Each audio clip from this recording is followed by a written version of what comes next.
छत्तीसगढ़ के भिलाई से खबर आ रही है कि भिलाई में लव जिहाद का एक मामला फिर सामने आया है। इन दिनों लव जिहाद के मामलों की लगातार एक तरीके से भीड़ बढ़ गई है और खबरें लगातार उससे जुड़ी हुई आ रही हैं।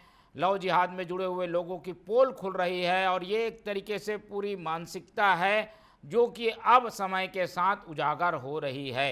भिलाई में ये पूरा प्रकरण प्यार, धोखा और जिहाद से जुड़ा हुआ है, क्योंकि प्यार में कुछ ऐसा धोखा दिया गया कि पीड़िता पहुंच गई थाने और उसने जो वहां आप बीती बताई वो सबको परेशान करने वाली है। किस तरीके से शादी का झांसा देकर महज एक तरीके से फंसाया गया और कोशिश ये की गई कि उसे उस पूरे प्रकरण में धर्म परिवर्तन किया जाए। तो धर्म परिवर्तन के लिए जिस ढंग से जाल बिछाया गया, लव जिहाद में लोगों को फंसाने के कई प्रकरण हम सुनते हैं, लेकिन भिलाई में ये जो प्रकरण आया उसने सबको हैरान कर दिया है। इस पूरे मामले में पुलिस ने संज्ञान लिया है, एफआईआर दर्ज की है। क्या कुछ कहा है पुलिस ने, आइए आपको सुनाते हैं।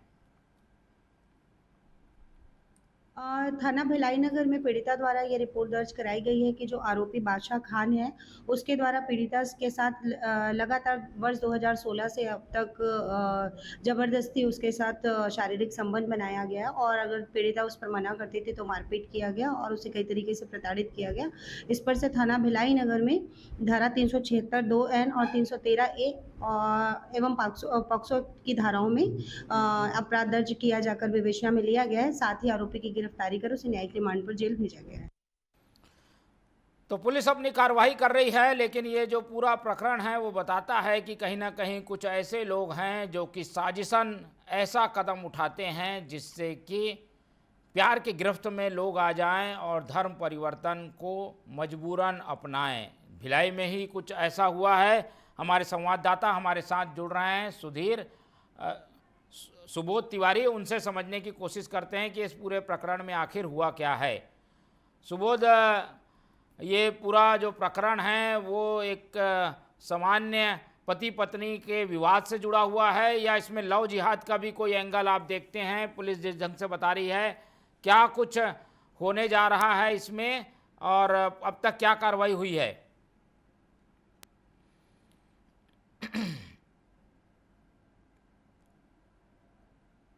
चलिए, पीड़िता ने पहले क्या कहा वो आपको सुनाते हैं, फिर आपको ले चलेंगे भिलाई के संवाददाता सुबोध के पास। तो पीड़िता ने क्या कहा है, आइए आप सुनिए।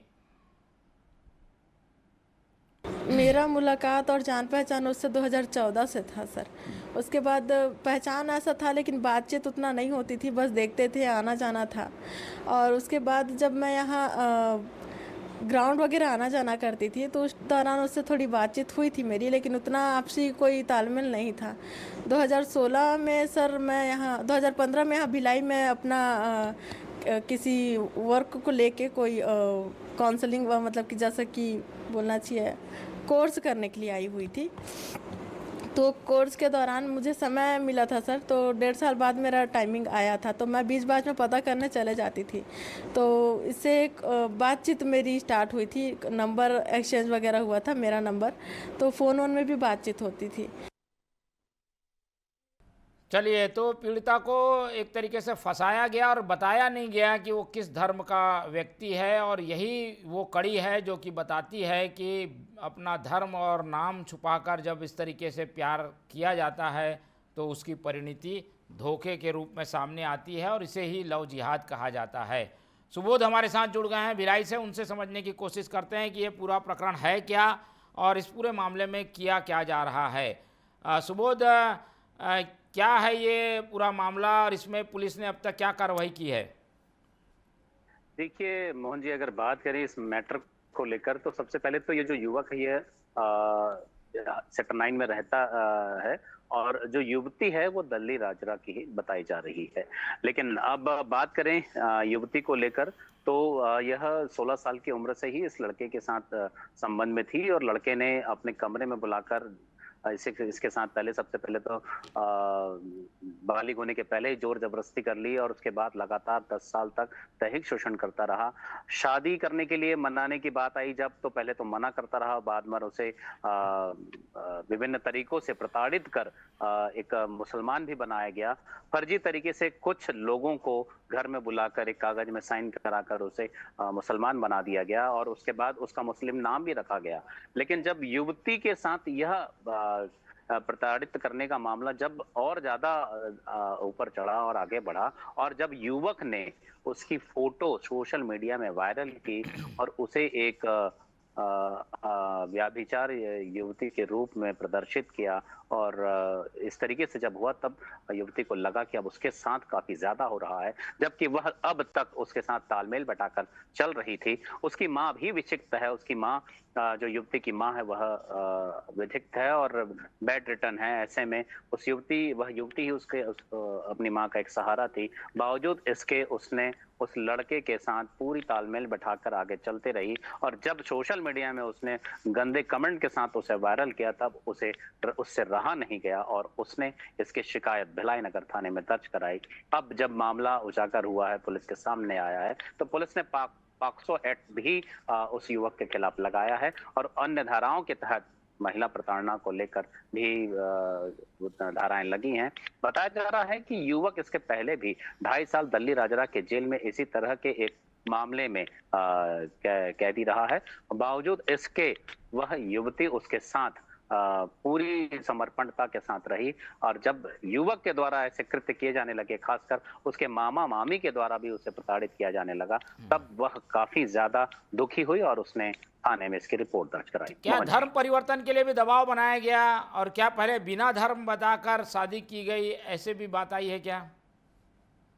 मोहन जी, बड़ी बात है। युवक के द्वारा शुरुआती स्तर पे तो उसे अपने बारे में कुछ नहीं बताया गया युवती को, और जब उसके साथ उसने दुष्कृत्य कर लिया और लगातार करता रहा, तब इस बीच युवती को पता चला कि वह मुस्लिम युवक है और उसके बाद उसने उसका 3 से 4 बार अबॉर्शन भी कराया और जब यह मेडिकल बात डॉक्टर ने बताई कि अब इसका अबॉर्शन नहीं किया जा सकता, तब पांचवी बार उसने बच्चा लिया और 5 महीने तक उस युवक से छुपाया रखी, क्योंकि वह युवक फिर से उसे एबॉर्शन कराने के लिए मजबूर करता। तो ऐसी स्थिति में साफ यह जाहिर होता है कि शुरुआती स्तर पर उसे नहीं बताया गया और बाद में धर्म परिवर्तन के लिए उस पर दबाव भी डाला गया और दबाव डालकर उसे एक मुस्लिम नाम भी दिया गया। लेकिन जब वह युवक लगातार इस तरह के दुष्कृत्य करता रहा और सोशल मीडिया में उसके फोटो सहित भद्दे कमेंट्स के साथ उसे वायरल किया, तब युवती से रहा नहीं गया। मोहन जी, बिल्कुल, और ऐसे लोगों से बचने की सख्त ज़रूरत है जो कि झांसा देकर अपने प्रेम जाल में फंसाते हैं और बाद में धोखेबाज निकलते हैं, और ऐसे मामलों में पुलिस भी सख्त है। हम उम्मीद करते हैं कि इस मामले में पीड़ित युवती को न्याय मिलेगा। बहुत धन्यवाद सुबोध जी हमारे साथ जुड़ने के लिए। तो लगातार भोपाल, इंदौर और रायपुर के बाद अब लव जिहाद का मामला भिलाई में भी सामने आया है और यहाँ पर भी एक व्यक्ति ने अपना धर्म छुपाकर पहले तो प्यार किया, उसके बाद झांसा देकर धर्म परिवर्तन कराया और अब उस युवती को छोड़कर जाने की तैयारी में था। अब लेकिन पुलिस ने इस मामले में कार्रवाई कर दी है और ऐसे लोगों पर सख्त कार्रवाई की ज़रूरत भी है, लेकिन मामूली धाराओं में ऐसे लोगों को फ़ायदा हो जाता है। लव जिहाद को लेकर एक अलग कानून बने, इसकी पहल की जानी चाहिए, जिसकी खास ज़रूरत महसूस की जा रही है। फ़िलहाल इस पूरे सेगमेंट में आज इतना ही।